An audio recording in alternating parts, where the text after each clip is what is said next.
এই যাত্রার খবরাখবর জানতে গাজীপুরের চন্দ্রে আছেন জিহাদুল ইসলাম। সরাসরি চলে যাচ্ছি তার কাছে।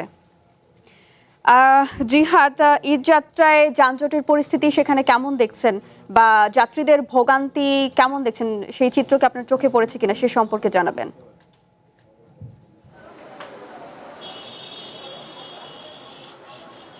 সকাল থেকেই যাত্রীদের চাপ দেখা গেছে এবং যেহেতু আজ থেকে শুরু করে ঈদের যে ছুটি সেটি তারা পেয়েছেন এবং এই ২৫ তারিখ থেকে শুরু করে ৩১ তারিখ পর্যন্ত তারা সেই ছুটিটি পাবেন এবং এই ছুটিকে ঘিরে গতকাল যারা অন্যান্য চাকরিজীবীরা রয়েছেন হয়তো অফিস শেষ করে রওনা করেছেন, কিন্তু চন্দ্রা সহ আশপাশের যে এলাকাগুলো রয়েছে বিশেষ করে সাভার, আশুলিয়া বা এই অঞ্চলগুলোতে যেসব শিল্প কারখানাগুলো রয়েছে সেখানে একযোগে যে ছুটির কার্যক্রম সেটি আজ থেকে শুরু হয়েছে, যে কারণেই তারা আজ বাড়ি ফিরছেন অনেকেই। সেই দৃশ্যই কিন্তু আমরা একেবারেই সকাল থেকে দেখতে পাচ্ছিলাম। বৃষ্টির কারণে যাত্রীদের বেশ খানিকটা ভোগান্তি রয়েছে। এছাড়া যাত্রীদের পক্ষ থেকে যেটি দাবি করা হচ্ছিল, এই যেই সড়কটি আমরা দেখতে পাচ্ছি এটি চন্দ্রা হয়ে উত্তরাঞ্চলে চলে যাওয়ার যেই সড়ক সেই সড়কটি, এবং এটি অন্যতম একটি প্রবেশদ্বার বলা চলে। এখানেই এসে ঢাকা ময়মনসিংহ সড়ক এবং ঢাকা গাবতলী হয়ে এলেঙ্গার যে সড়কটি রয়েছে দুটি সড়কই এসে কিন্তু এখানে মিলিত হয়েছে এবং এই দুটি সড়ক একটি সড়কে যখন এখানে ত্রিমুখী মোড়ে চন্দ্রার মিলিত হয় সেখানেই কিন্তু যানজটটা আরও বেশি বৃদ্ধি পায়। তবে কিছুটা কৃত্রিম যানজট রয়েছে বলা চলে, কারণ বাড়তি ভাড়ার কারণে যাত্রীরা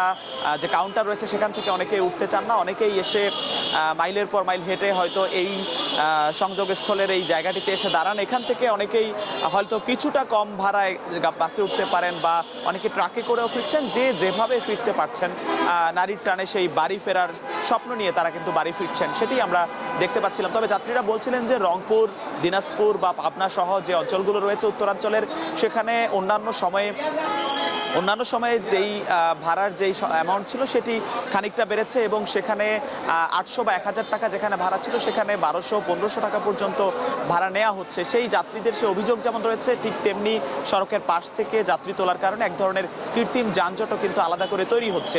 সেই দৃশ্য কিন্তু আমরা সকাল থেকে দেখছিলাম। শাওন।